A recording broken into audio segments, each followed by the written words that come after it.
What's up, everybody? Welcome back to the Blue River Bow Hunting Podcast, episode 94. It has been a hot minute since we've been in here, Dylan. What's going on, dude? Oh man, just trying to take it all in. I've been up north, down south, and everywhere in between, so it's been a wild ride. Right. Well, first of all, we want to explain why we haven't been on here in quite some time. It was kind of a technical difficulty sort of situation. We're on a new streaming service at the moment, trying to figure this out. The streaming service we used before, I think I paid like $20 a month for it or something like that to be able to do the show.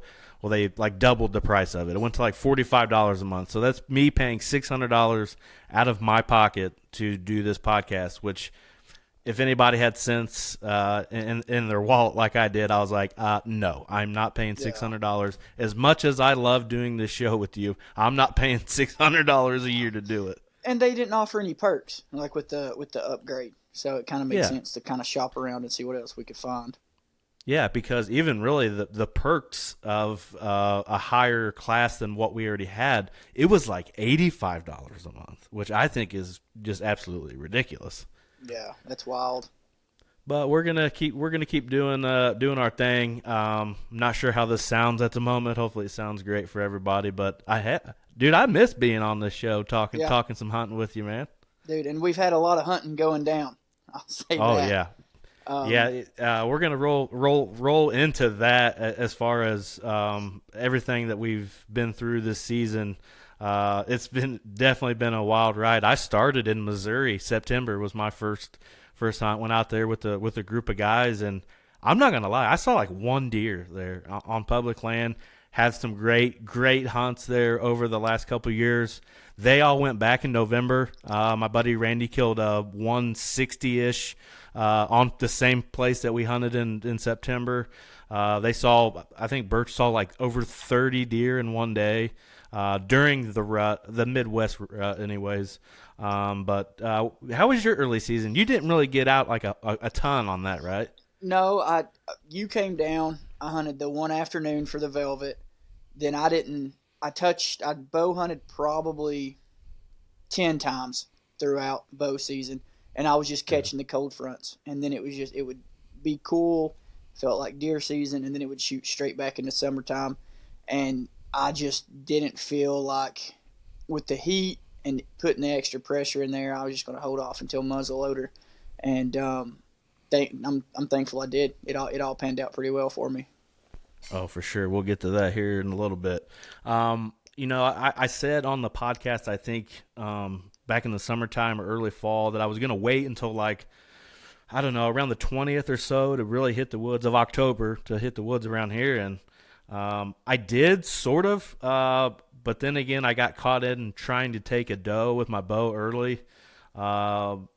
Didn't really work out for me, but I just kind of kept hunting. This year I've seen more deer in the stand than I have in the past 10 years, probably, number-wise. And that's crazy to say that where I'm at, because our numbers have been down the last several years because of EHD, and I think that's going to continue because we're still seeing a lot of that here in Indiana. But I mean, there was hunts, especially mid to late October. I saw like 15 to 20 deer. Are some of them the same? Maybe. Yeah. You're going to have that. But, I mean, I hadn't been seeing that many deer in total the last couple of years. So it was kind of fresh and fun to see that many deer in the stand, kind of give you that itch to want to keep going. And I did keep going. I mean, October, I think I hunted damn near. I feel like every day I was in the stand at some point, and it really didn't. I should have just listened to myself. I shouldn't have really went in until about the 20th or so, around that pre-rut here, get that chase going. They start, making scrapes and rubs and all that good stuff. And I saw more of that this year than I have in years past too. And I've talked about it on here before. Some people that listen to this know what I'm talking about. I wouldn't say I lost the property. I can only bow hunt it, so I can only hunt until gun season. Even though there's bow after gun season, I don't really know. It's kind of a gray area, so I didn't really touch it. So I just bow hunted there until right before you came for the gun opener. trying to get like a last minute Hail Mary type of situation in there. There was good bucks in there. Saw one real nice buck. I think the day before you came, I can't remember, right around the 10th of November or so, was going in, and he was bedded close to where I was going, but never really came together for me there. I had plenty of opportunities to shoot little does there, even a couple little button heads, but that's kind of been the summarize my season as a whole is I passed a lot, and I'm not. There was only a couple deer that were bigger maybe than a basket rack that I passed. A lot of does that I passed, little small button heads. I was just waiting on that opportunity because I always got it. I haven't gun hunted it since like 2018. So I was always kind of familiar with having the opportunity, putting myself in the opportunity to get it done with my bow, and I didn't.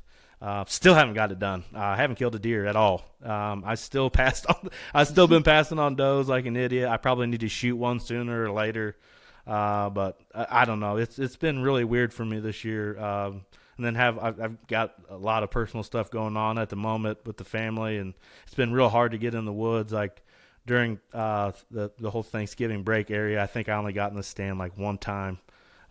It's been really weird for me, but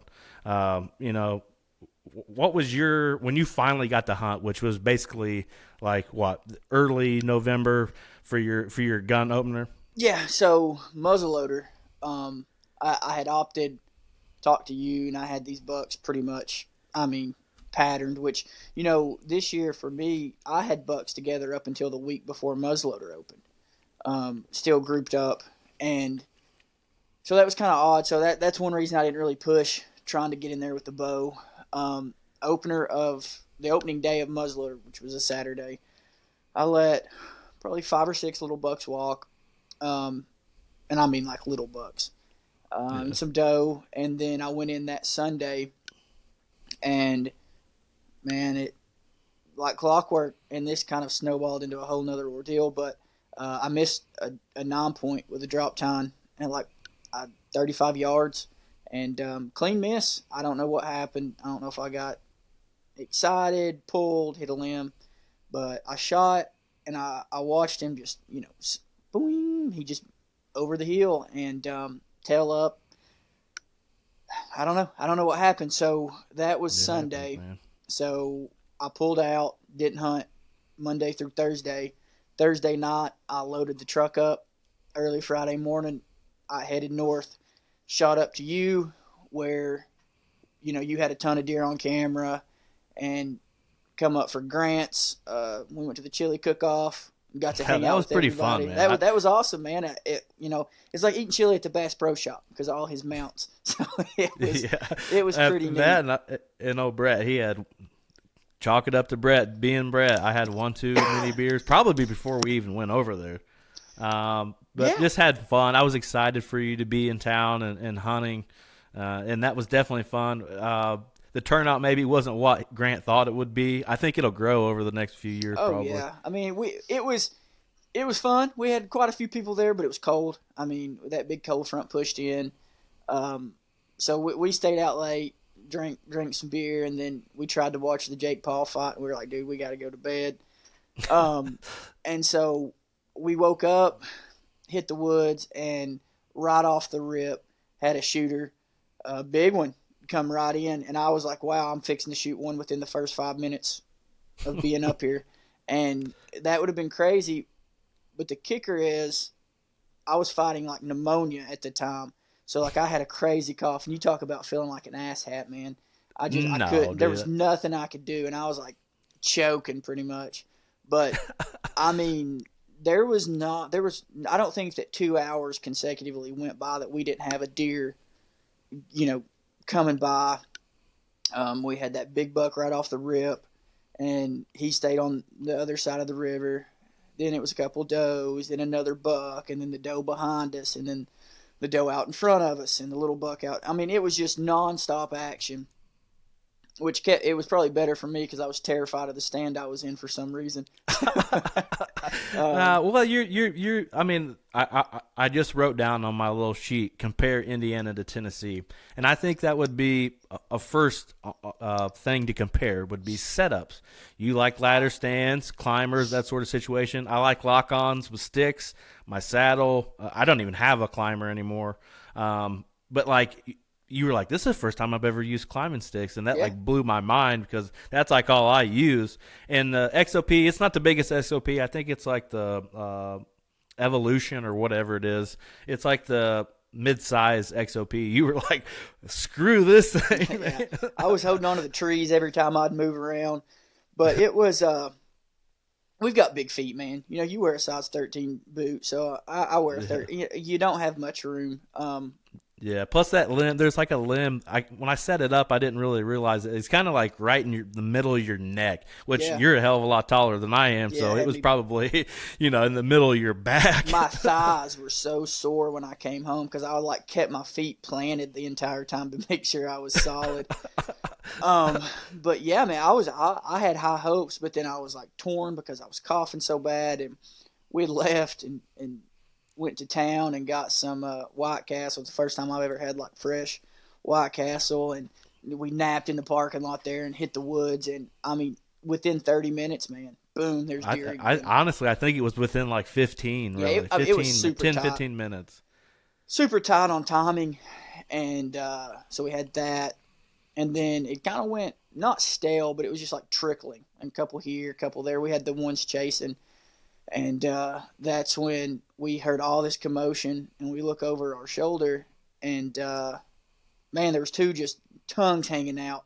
They hop in the river, and they're like, one put its head completely under the water. I've never seen that before, and definitely like they've been ran. We didn't know if they'd been shot at, pushed, and about that time, I spin around, and there he stands, and I was like, oh man, I was like, Buck, that's all I could get out. And I Yeah. asked you if he was a shooter. You said yeah. And now I want to recap that I just came off of a miss at broadside, 35 yards. So in my head, I'm worried if my gun sighted on. And this buck is coming towards us straight on, and these doe are in the river right next to us, probably 10, 15 yards. So I'm trying to move without them seeing us to alert him. But I was scared that he was the reason that those doe had been pushed down in the river. So if he's seen them again, he could be gone.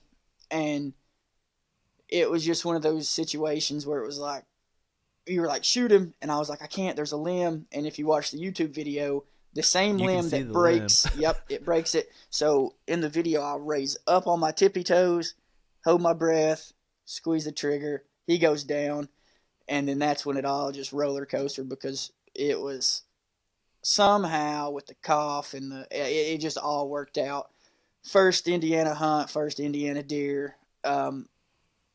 It was just awesome, and we got out of there. We actually ended up. I left half my stuff in the tree because I know. I still got to get that to you. we had planned to go back the next morning, and I mean it was just it's cool to go somewhere because it's so much more tight knit up there with the deer hunting because Mhm. everybody has their own spots or whatever, and everybody literally is rooting for like you're rooting for Adam's rooting for us, and to see that as everybody comes back together and the deer up there are so plentiful that Adam come back and had what 2 hours of footage of good deer. We Yeah. had and to be honest with you, you We only could have had a filmed lot. you filmed unedited 15 minutes the entire hunt, but we had probably 3 hours of consistent movement. It, But we would have had to turn like we were just so focused on just hunting and just yeah. having that hunt. So it didn't even catch all the stuff that we really seen. So Yeah, in that particular setup, it's kind of hard for me to get my camera on that side. I almost have to, and being in a saddle like that, even though the camera arm is built for saddle hunting, it's almost like I got to pick a side. yeah, I got to pick a side. Which side am I going to film on? And I kind of wish I had those does playing in the river, but had I been caught with my pants down with my camera on that side of the tree when the does did it, I'm glad that I never did it. And really, honestly, how long do you think we watched them deer? Like maybe 5-10 minutes, Five, maybe. 10 minutes, if that. And then all of a sudden, boom, it happened. And I'm glad because my camera was already on that side of the tree. Yes, if you watch the video, which go watch the video and check it out for sure. I got caught. There was like that limb he's talking about where he couldn't really see the deer. I could see the deer plain as day, and I was afraid that either the does were going to spook him, he was going to catch the does and he'd just take off running after him. I wasn't sure how it was going to play out, so I was like, pull the trigger, dude. Yeah, so I just kind of zoomed out where you can see the deer. I wish I'd have been zoomed in because when he stood there, when I first start recording him and it's all blurry, he's actually pissing all over himself. He's sitting there. I don't know if there was a scrape right there. I never really saw one. I mean, a little bit of one, but nothing crazy. He was just using that field edge to his advantage to get his scent blowing through there. And boy, that sucker stunk, didn't he? Yeah. Man, you could smell him probably 15 feet away, at least, and that's being generous. Yeah. And the body size is just way different. You know, I just shot a big one here, and he was 136 pounds, field dressed. That's crazy. The one up there was over 200 with, not field dressed. So the size difference is huge. The strategy is different. We're not hunting big blocks of timber. It's all ag. So you're catching them where they're more comfortable, where sometimes when we're hunting down here, it's big, mature woods. They are comfortable. So you catch them in those transitions, and I could not believe the amount of deer running that river. Like, it's changed me here. I'm like, all right, I need to set up on my, on this. I got a big creek running the property. I'm like, I need to set up on that creek. And it was just cool to see that many. It was cool, me and you went, Adam and went to a different spot. I thought this was cool. When we got back home to look at footage and drink beer, he was talking and he was like, "Yeah, man, I let this buck walk." Boom, shows us video, stud of a buck. He was like, "Yeah, I was gonna take you there tomorrow, shoot that one." That meant a lot to me. That's cool to me to see a tight group of guys that we have now to be like, "Yeah, man, I've got this buck. We're going." You know what I'm saying? Right. You don't get that down here. If somebody has a buck, you're not knowing about it until they get it, and they damn sure ain't gonna take somebody. So yeah, that was really cool. And what happened with that? You shoot your deer, we come back, we get to talking. You were going to go with me back the next morning, and he was like, and you were like, "Dude, because he was like, you can come with me and shoot that deer if you want," which it was a pretty nice deer. I mean, I think he wants a little bit bigger than that, and I get it. And there's bigger than that there. Yeah. I'll get to that in a minute. I have a story for that particular property. But he was like, "Dude, let's go." And you were like, "That's cool, man." Yeah. I'll take off when you guys get up to go hunting, and you did a good thing with, donating the meat. Mm-hmm. You just took the rack for a euro amount, which is, I think, going to look pretty cool. Yep. Yeah, dude. But it all just that's Indiana gun hunting with your buddies. That's just, and I think I hyped it up maybe too much of just the aura of that weekend and that morning. We didn't hear no shots. It wasn't like a typical opening weekend for me. Usually it's boom, boom, boom, boom, boom, boom, boom. And you're just like, holy shit, the deer are running every which direction. You don't know which way to look.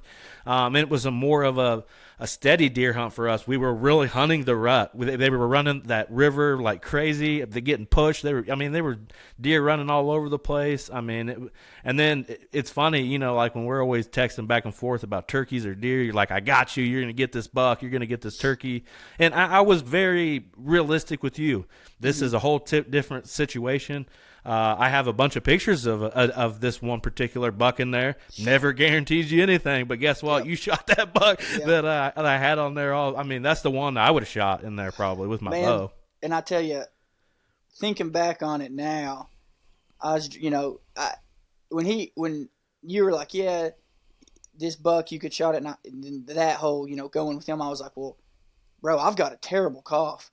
Snag my stuff between now and when you come back down and just bring it. I'll just wake up, head home, and get I feel like ass anyway."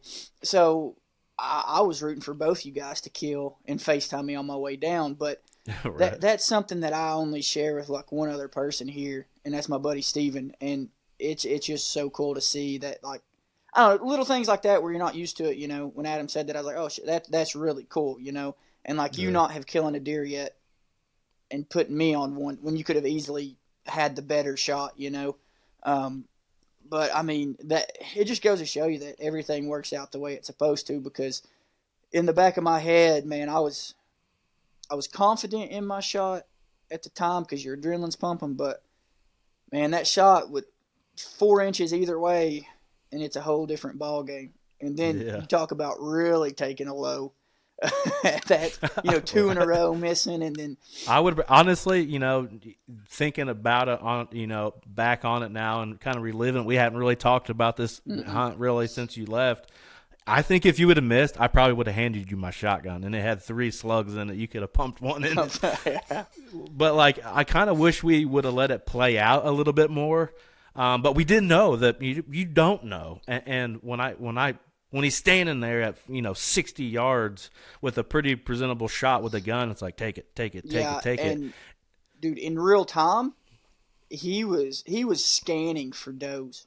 He was looking around, and in real time, it almost appeared as if he was fixing to catch wind. And we didn't have a ton of cover, and you got those does right here, so I can't really be moving around too much.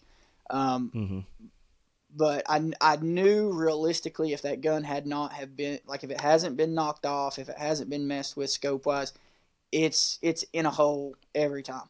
So it was just on me to not pull. And perfect shot, dropped him, went in his neck, took out a lung, right out the other side. Didn't go anywhere. And then, we field dressed him. And this is wild too, man. We get back and we're drinking beer and we're watching, football, and we've got these cameras rolling on this other TV, and your camera goes off. Boom. Yeah. Right next to the gut pile, a freaking gnarly buck with stickers and kickers and just wild looking. Come right through the gut pile, right past the camera. I haven't seen the deer since. Haven't had a picture of that deer since. It's crazy, man. It is absolutely crazy. And I went back, like, going for him, like, wow, where did this guy come from? He's freak of nature. Almost has like a third main beam. Yeah. Like stickers, like he said, stickers and kickers coming every which direction. I couldn't even to begin to tell you how many points he had because it's pretty wild. Yeah. But like, I don't know. I want to, and that was a great hunt, man. I mean, it was so much fun. I had a blast going down and turkey hunting with you for the first time, and we killing one in the the first morning and all this. Sometimes you think shit happens, people get lucky sometimes, but I think we got something going, man. First deer hunt. I mean, how many people can really say, man, I went down with my buddy and we got it done the first day, like that? Some people go to outfitters and don't get it done on the first day. Absolutely. And it comes down to when I was like, I'm gonna get Brett down, like my whole shift, it all shifted to, like, and I'm diehard. Like, and people don't understand that. They think I just get lucky, go out, whatever. I live it. I'm 365 days a year. I'm scouting, working, putting it in. And, dude, when I set out to get something done, a lot like you, that's what I'm doing. And I was dead set on it. And I had A through Z. We didn't have option A, option B, option C. We had 26 options, and it was going to happen. And when you find somebody that you mesh with well, that hunts, that has the same mentality, that I don't care how many miles, I don't care how many fences, like, we're going to get it done. And that's what we done. And with the deer hunting thing, freaking coughing my head up, pneumonia, felt like ass, but we sat all day. I think we sat every bit of but an hour and a half. That's about what it was. When we went to lunch, and most people think, man, White Castle is probably not the strongest choice for going to sit in the deer stand. It was like a thing, like we talked about going to get some food, and we looked to see what was there, and I'm like, there's a White Castle, and he's like, I've never had White Castle. I'm like, oh, we're going to White Castle then. Yeah. And I definitely screwed up and ordered some $17 freaking combo for myself. You had two trays of food. Basically. And then we, obviously we're both beat because sitting in a stand like that, and I wouldn't say it was super cold, but it wasn't like warm by any means. Started off super cold and warmed up a little bit. The wind up there is a lot different than down here. There's a constant wind up there. Oh, yeah. But just being tired from that, and we're taking a nap. well, I mean, best case scenario, you went to bed, and this is being generous, 11:30.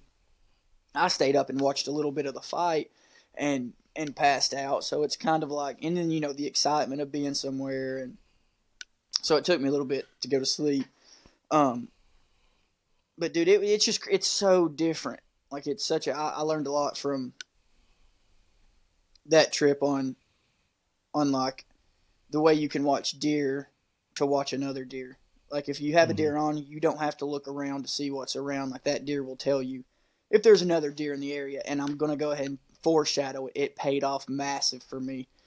Um, because I literally, like we said, I packed up Saturday night.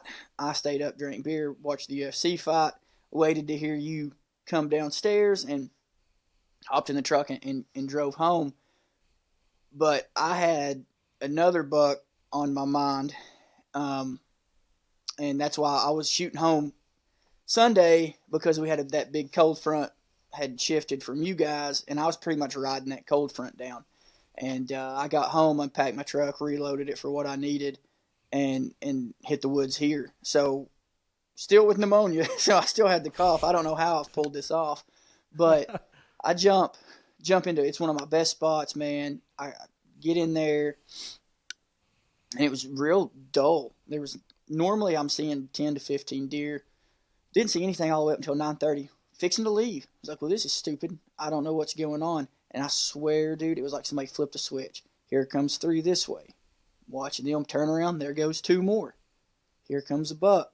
I mean, a 5 point with a split main beam comes straight down. And I'm sitting here and I'm watching.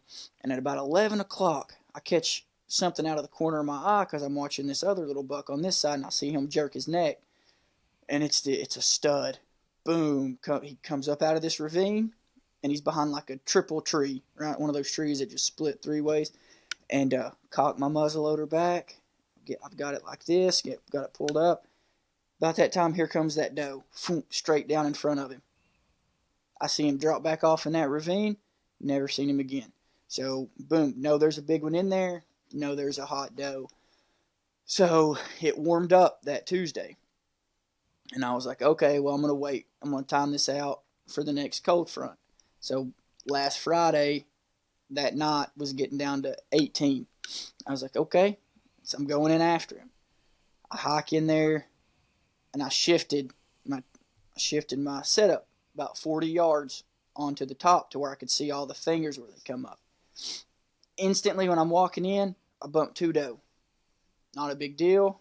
Doe don't I don't mess with doe there, so they I think they sense that I'm just some idiot with a headlamp on. So I pick my tree, dude, and I pick a great tree. There's a beech tree about 15, 20 feet up.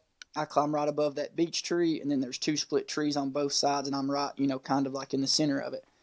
And instantly, dude, let a nice buck walk, probably 110 inch. I couldn't tell if he was a 6 or a 7 or an 8, but I sent you the video. And you can see Hmm. he's outside of his ears. He's running the crest. He comes in. He checks where that doe was bedded. Okay, I think I'm onto something there. He walks off, passes a 5 point coming up the hill. That little buck comes up and gets in that doe bed, checking it out. So at this point, I've got two doe coming back around my backside, and they're dropping off this bowl. I'll look back this way, thinking it's the doe. Here comes another little buck. And I mean, I think I seen 6 to 7 different bucks that morning. And this is nonstop. It was one of those hunts like I think I had a 30-minute lull because that hot doe, they were coming there because she was right on the top of the hill and it was blowing because the wind were swirling. So they were just coming in to check. And I catch a glimpse of something good coming this way. Look back, I couldn't tell what it was, but that little buck was standing off next to that doe bed. And I see him like drop his head and he starts like he's backing up and then he turns. Thinking now he never took his eyes off that big buck and then backed up to change his route, right? Because he was headed that way. And that's when I turn like this and all I see is freaking tines, dude. And I'm like, so like this is what I think happened because adrenaline dump and I Yeah. don't know. So I cock the hammer back, and I go. He stops on his own. I get right behind his shoulder because he's kind of quartering just a little bit. Pull the trigger. Nothing.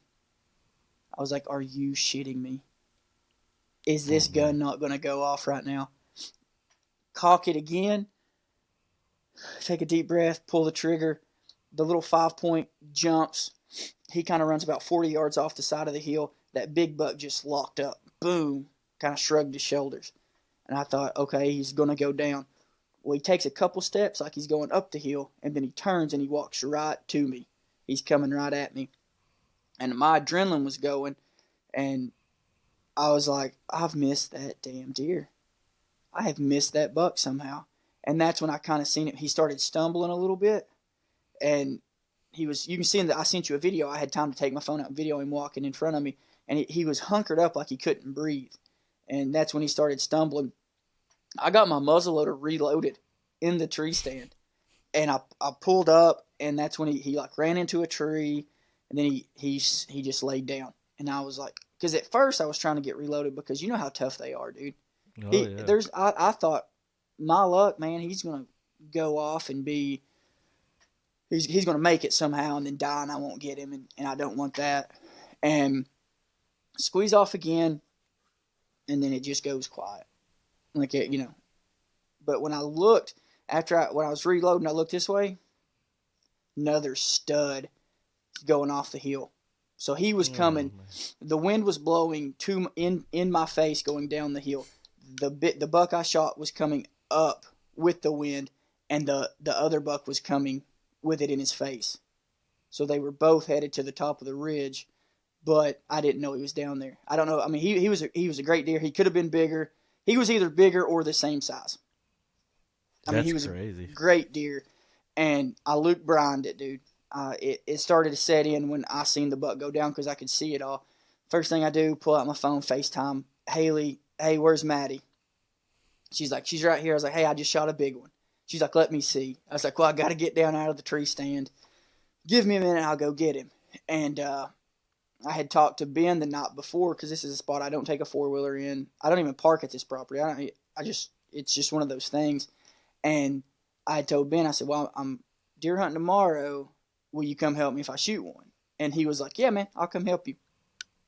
So text you, actually sent you a picture of a buck on that doe bed and was like, got another buck checking the doe bed. And you was like, seems like a good time. And I was like 8 minutes later, monster down. That's awesome. And, you know, I climbed down, FaceTime Ben. I was like, hey, where are you at? He told me, he's like, I'm headed there. So he had like a 35-minute drive to me. So I climbed down and I start taking clothes off, you know, my bibs, because it was 13 that morning. It was Mm. cold. And, dude, to be honest with you, that morning, I had to make myself get up. Like I was dragging, was Snapchatting Brandon Desperado and was like, bro, it's just one of those mornings I can't make I have to make myself get up. I'm making myself go. And it just feels like one of those mornings that it's going to happen. Save that video just in case. And so I climbed down, dude, and I'm on cloud 9. I'm walking. Then I realize how big he is. It's the biggest buck I've ever shot. And, dude, then I'm like, oh, this is crazy. Like, I went from thinking, man, I should not have passed that one buck to thank Shooting the God I biggest one passed that ever. one buck, because that buck came through 10 minutes. It may not even have been 10 minutes after shooting light, man. And you could see him outside his ears. And I was like, yep. And I had sent that video to Haley. She's like, why'd you let that one walk? And I was like, I'm waiting for a bigger one. And it's just, dude, it's just one of those things that I've put in a ton of tree time. I put in probably 16 to 20 hours in that spot in 3 hunts. The first time I hunted it, I did not see him at all. So the second time I shifted over just a little bit, seen him. Third time, made the adjustment, cold front, stars aligned, the doe was in there. And, you know, it just worked out. It just worked out perfect. I'm not going to touch that farm again this year. I'm going to wait and let that big one and that other one, Unless I come down. unless you come down, then we're going straight back in there. Um, But I got him drug out, dude, and it was just like all that tree time, all that looking at maps, all that freaking just watching video, just looking like going into a hunt, those deer staying right on the outside of range or barely being able to see them, making the adjustment, coming back and doing it. It goes back to where it's not just luck. Like there's some skill, there's some dedication. I was talking with my boss actually that Thursday. We went out to lunch, and I told him, I was like, "Yeah, man, it's crazy. It's going to be really cold tomorrow, and I'm going to be out hanging off the side of a tree." He was like, "That's dedication," and I was like, "Yeah, or it's desperation. I'm not sure which one it is." And I think it was a little bit of both. I think once you start chasing good, like I told my buddy Steven, killing a deer is not hard. Killing a mature deer is very hard, and that's kind of the thing. You're in the same situation. You could have tagged out so fast. Mm-hmm. I could have tagged out, but when you hold off for those big ones, that you finally, it's kind of bittersweet, man. Yeah. You chase these deer, you build, they outsmart you so long, and then finally you get him, and it's over. Mm-hmm. That's it, and then you get to You pick think another one. you think killing a deer here in Indiana influenced you on passing a little bit of a?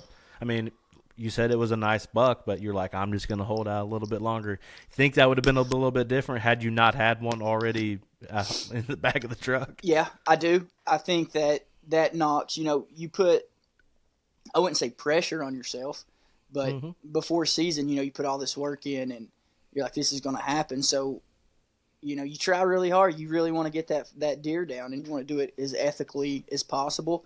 And coming to Indiana and everybody's house having monster bucks on it, like look at the wall behind you, look at Grant's, Adams, like there's all Yeah. these big deer, and you don't get great deer by shooting good deer, you Yeah. know. So I got a good deer up there. So the monkey was off my back. I wasn't feeling cursed. I had a good deer under my belt. I had a good cold front. And I think that, which I had passed that buck prior to knowing that hot doe was right there. I think that made it a lot easier. Yeah. Um, Once I realized that there was a hot doe in there and all those bucks were coming, I kind of, like you kind of have a feeling it's going to happen, but you're Yeah. not sure. You're just like, oh, I could see it happening. I figured with all those little bucks checking it, that eventually a bigger one is going to come in and check it, and that's exactly what happened. It was about 9:55, and me and you'd had that discussion. All the big bucks I've seen camera wise, not counting nighttime, it was all between that 9:30 to 2 o'clock. That little run there, and Mm-hmm. I think that those bucks had been maybe running all night, bedded down right at daybreak, and then was getting up to mill around. And I really think that, man, the patience I have had this year, you couldn't take and I've hunted since I could walk. You couldn't take all of those years, combine that, and still equal the patience that I've had this year. I've been Mm-hmm. sitting in the tree longer. I've been just, I don't know, man. Just it's just been so different this year, and I've had that mentality. Well, I think it's because I'm talking to guys who are shooting big deer, and I have properties that hold big deer. So by talking to you and Grant and Adam and seeing you guys letting them walk and getting even bigger deer, it's like why am I not doing that? Like nobody else is hunting my stuff, so that's what I did, and it's shit. Not even a year into it, and I'm already killing a lot bigger deer. So I say I'm on to something. You know what I mean? Oh, Grant, he lets some absolute giants walk. I don't know how he does it. No, he's letting 160s and bigger walk. So I mean, I'm not there yet, but I'm Yeah, definitely, me I'm, either.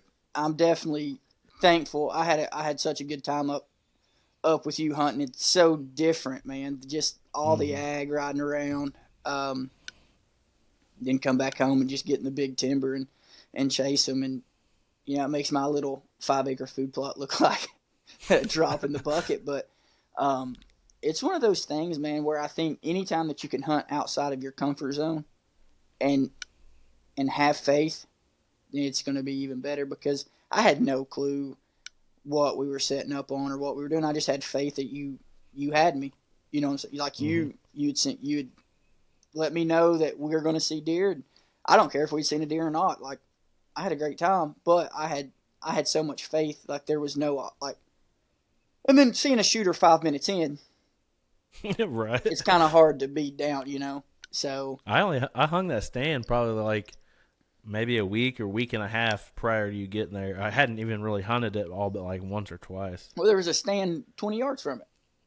Yeah, sort of. It was Your other maybe a little setup, bit further than that, but I didn't want to sit there because one, the angle I would have been filming from, we would have had way more brush in the way, yeah. filming wise, and I always kind of wanted to be able to see into that other field. And boy, boy, I'm glad I moved because I mean it's just like nonstop there. It's literally the transition point from the bedding into um, food slash other bedding. I mean, it's just like even after you left and I hunted it again. I mean, I just saw tons of deer in there, and then saw about 30 turkeys in there too. Well, and also the way that the two banks meet right there on both sides, that's definitely where they're crossing because it's Hmm. as flat as, you know, I mean, everything up there is relatively flat compared, Right. but like up there, you could see where it had kind of came together in a little pinch point and it was super shallow, and that's where they were using it. And I mean, Hmm. we had deer as close as probably 7 yards, I would Yeah. imagine. I mean, in every direction, dude, absolutely every Yeah. direction, minus Yeah. the gravel driveway down. That's Yeah. that's the only place And I we didn't had have and them. I've had deer come from there. It was probably before Halloween, just a couple days before Halloween. I decided I was gonna do a little rattle sequence and stuff. I only did that a few times this year, but I was looking all around after I rattled and stuff, not paying attention. I look out and that deer was coming. He was bedded on the other side of that driveway, and he Yeah, come right up out of there. I'm like, holy shit! I must have walked right past him earlier when I, in that morning. Unless he came in after I'd already walked through there, I walked right past where he come out of, and it's just like a little bowl right there yeah, on the other side of the driveway. But I thought it was funny how you called that place like the Thunderdome. yeah. Well, everything is completely flat, and then we drop off 70 feet, and it's just got that one wall, and then everything else is flat. Like in it, you know, it transitioned all the way out, but it felt like you were in like a football arena almost. Yeah, like a coliseum. Yeah, and then we left there, and I don't know if we were headed out or back in. We seen that really big buck um, headed to where we were. Um, Hmm. I mean, dude. It's been a whirlwind. Um, I could see. I didn't need more than a day, but I think 3 or 4 days up there is man. There's no telling what you'll see, and just Oh yeah, absolutely. the I mean, just like with quality of deer. after shooting yours, we gutted it. We weren't really worried about sin. I mean, I drove my truck right up to it. I mean, we didn't like, let's go gut it somewhere else. I was like, dude, screw it. There's so many coyotes around here. They'll clean it up for us. And then 2.5 hours later, if that, you get a giant non-typical that I've never even seen before, haven't seen since. Either somebody pushed it out, it was just running around. I don't know, and um, it could be coming from anywhere. And they run that river. Honestly, when you got there, before you got there, we had got a bunch of rain, which we hadn't had in a while. When I hunted that in bow season, I could have been barefoot and walked across it. There was hardly any water in it, and then you get there and there's all kinds of water in the river. Yeah, I couldn't believe it. Like that was wild. My headset died, so I had to eject. I say now you got me on an echo. Let me turn that off.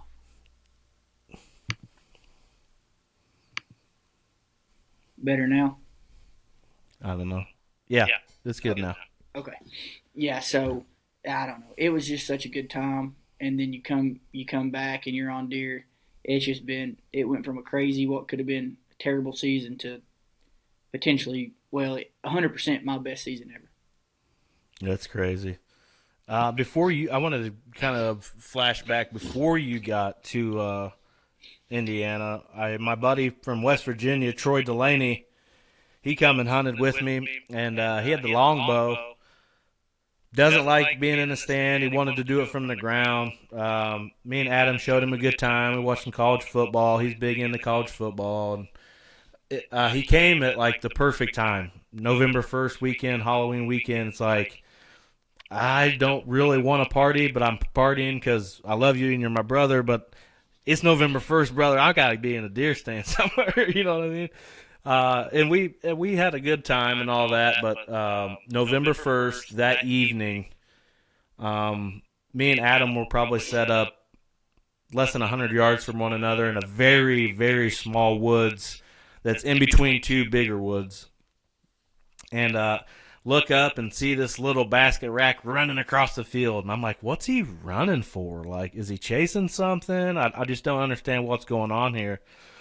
He comes inside the woods, head towards Adam.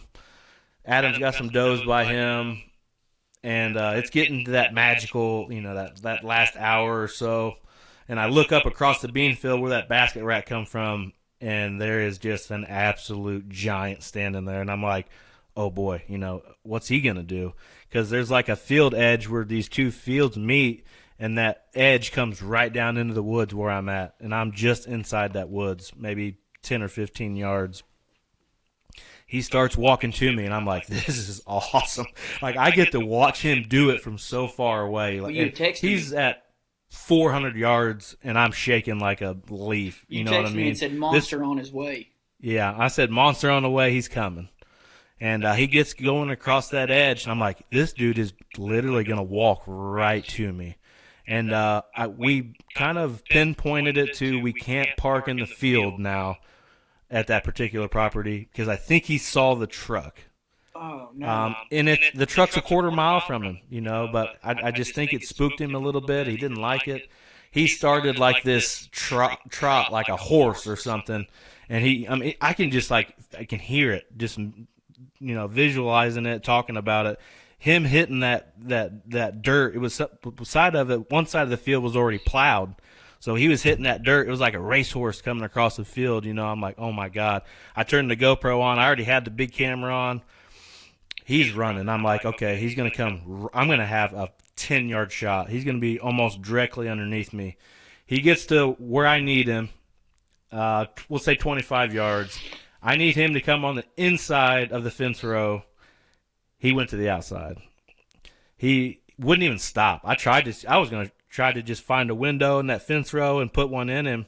But he kind of trotted past me, came in the woods about 40 yards. I ranged him like 3 times, just making sure it was 40 yards. Kind of drew back. I drew back on him 3 times. And the third time when I draw back on him, I didn't realize there was does in the back of the woods, a couple already in the field. And one of them must have been hot. I don't really know. But he took off running again, and he chased those 3 does for 2 miles all the way to this other side of the county road, which is a hell of a haul from where he was at. He didn't even stop.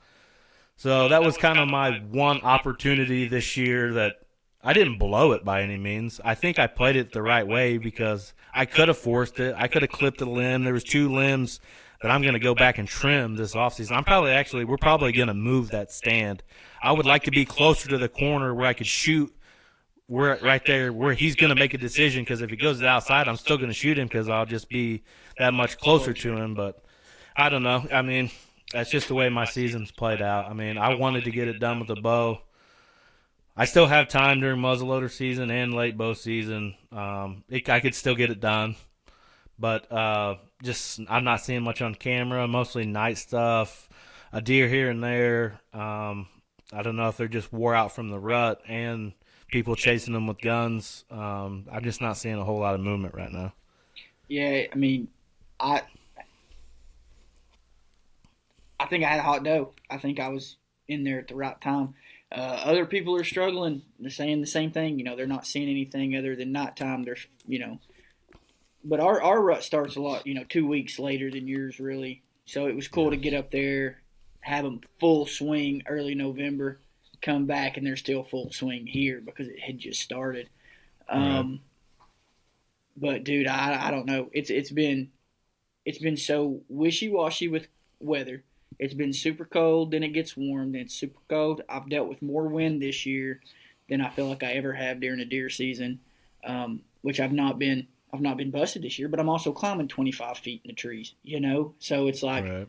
you got to give and take, but I don't know. It definitely feels good to be back on the podcast because Oh, for this sure. is just scratching the surface on what we've talked about, been through, and seen because we've got hours of footage. Um, which you wouldn't know that from our YouTube videos is short and sweet, but Right.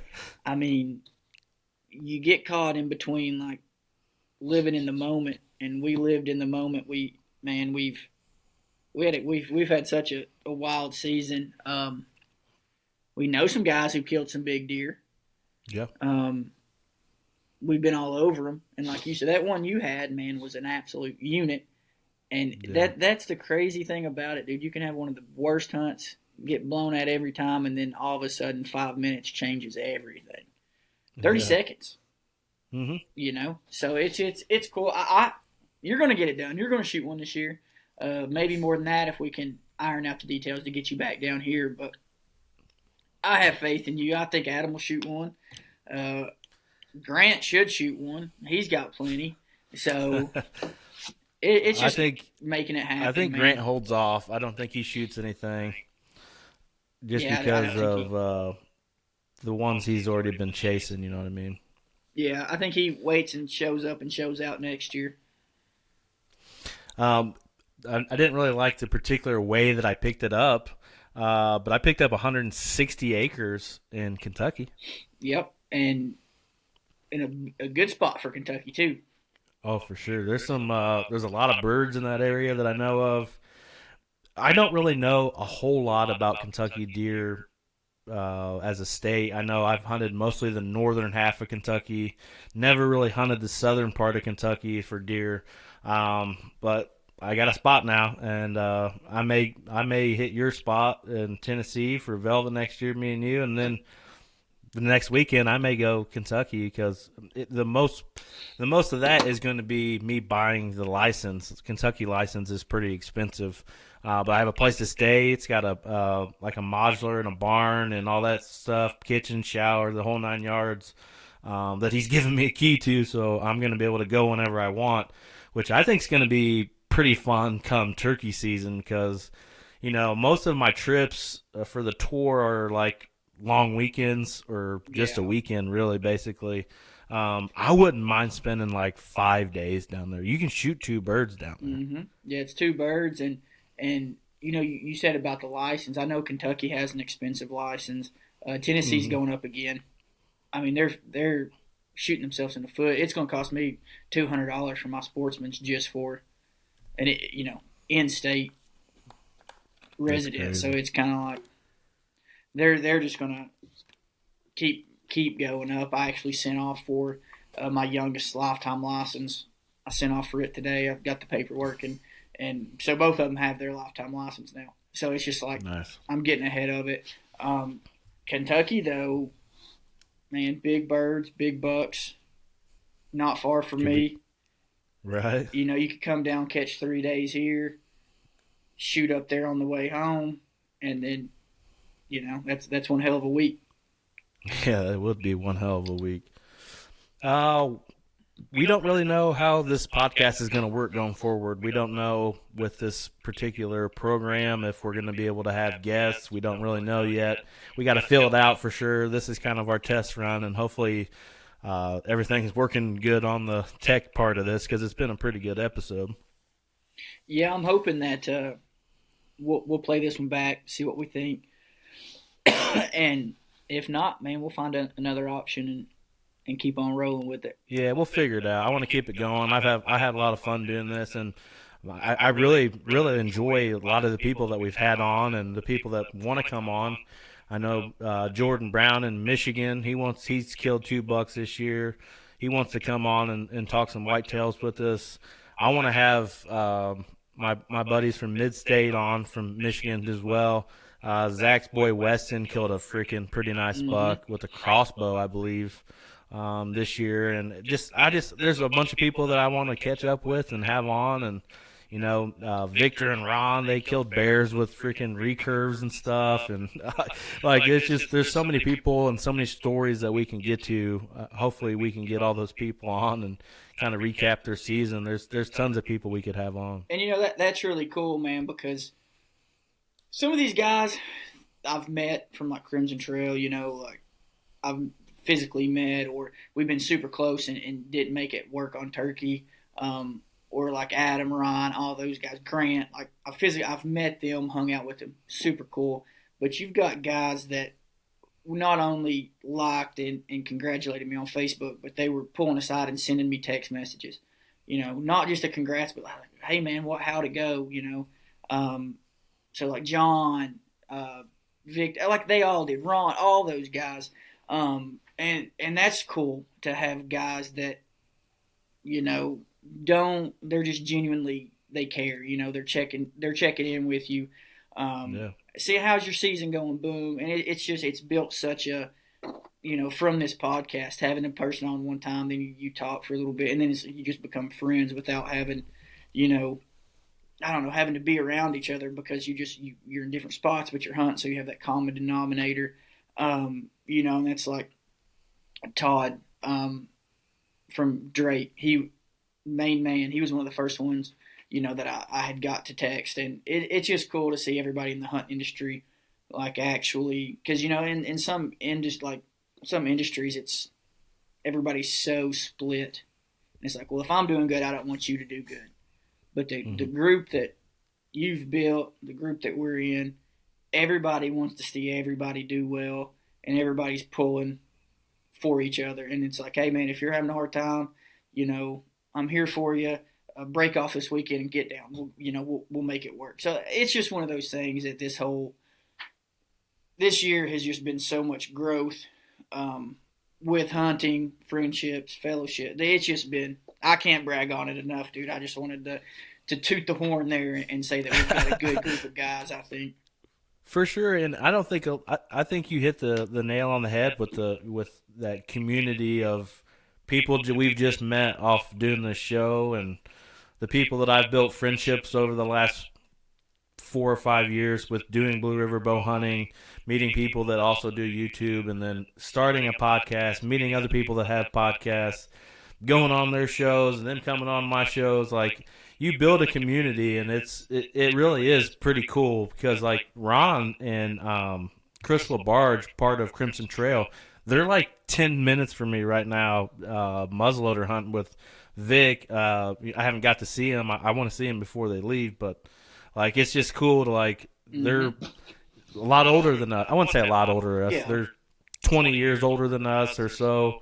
And just they're really good guys, and the people you want to put yourself around. You build a circle. I'm the type of guy most people do.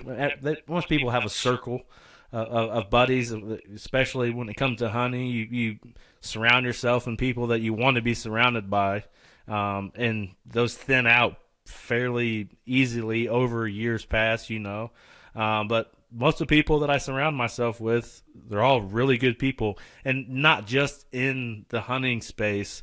They're good people overall. Yeah. Good people, like they would do anything for you at any given time. 100%. And they're all willing to put the work in. They're all working just as much in the off season, and they're working just as much just to care about you as a person that they are than what you're doing hunting wise. That none of our group is worried about what you can do for them. They're just thankful to be there. And Ron's fixing to move back down here, closer to me. So he'll be like an hour and a half. So I'll definitely, when you come down, it'll be we'll get Victor down, and it's just, dude, we got a lot to look forward to.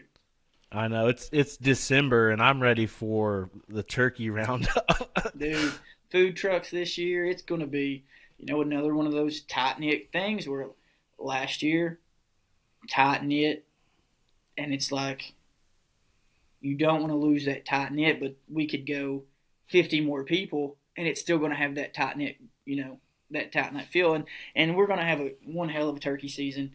Oh yeah. I've gotten a couple more spots where I'm ironing out the spots I've got. So, dude, like I said, we've got so much to look forward to. We still have deer season. I've not even begun on the ducks yet. I know that's I gonna. know. I've got Arkansas coming up and a West That's Tennessee trip. awesome. So I passed a spot that Ryan has had over the past few years, and it's right off the interstate. Actually, not too far from like the truck stop and stuff. You probably don't remember exactly what I'm talking about, but the I passed it on my way home, and there was like 50 to 75 mallards in it. And I'm like, dude, let's get on. might as well. I can't kill a deer, so I might as well kill some Shoot ducks. some ducks. Well, I mean, you could go shoot some ducks and in the afternoon shoot out and kill a big buck. I mean, it's just one of those things, man. And we've had one hell of a turkey season. You know, how many turkeys did you kill? I killed 3. 3. I tagged out. You know, with my 2, got close in Georgia, and it's just one of those things, dude. It's only going to get better, I think. That mean you were attempting to plan a early turkey hunt somewhere down in that southern region, wherever we can find the time and the place to do it. But yeah, that's a whole nother. We'll have to save some of this for spring turkey when we get there, dude, and hopefully we got some deer hunts to talk about because I'm gonna hit a spot this Saturday morning if the rain don't, stop us. But it's just a new little farm, 25 acres, but the dude's like, I don't know. I need you guys to come in and shoot some doe or whatever you want to, because he had like 30 something in his yard the other day. Damn. I'm like, hey, well, we're the guys to come and do it for you. So we're going to take bows and we're going to try to get a couple compound kills and just, have fun with it. Yeah. Well, buddy, it's been pretty fun to hop back on here. It's only an hour in, but we could talk for another 5 hours just on some of the hunts we've had together this year. I'm excited to get this thing going again. And the thing is, people don't understand that we keep a constant conversation thread.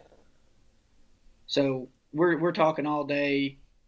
Like it's not stopped since before turkey season. Yeah. So for us to be able to still get on here and talk like this, I mean, there's no end in sight for it. Oh, for sure.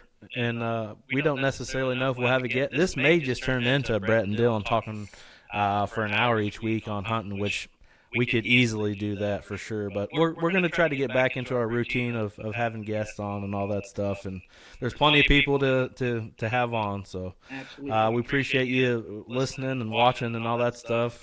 Support us in any way possible. Go watch some of these videos we put out this year. Dylan's Indiana hunt. Birch killed a nice buck here, self-filmed, his first self-filmed kill. Just a lot of stuff going on. You're going to have all these podcasts back on YouTube and stuff. So support us any way you can. Like, subscribe, all that good stuff. And we'll see you back here again next week for episode 95. See ya.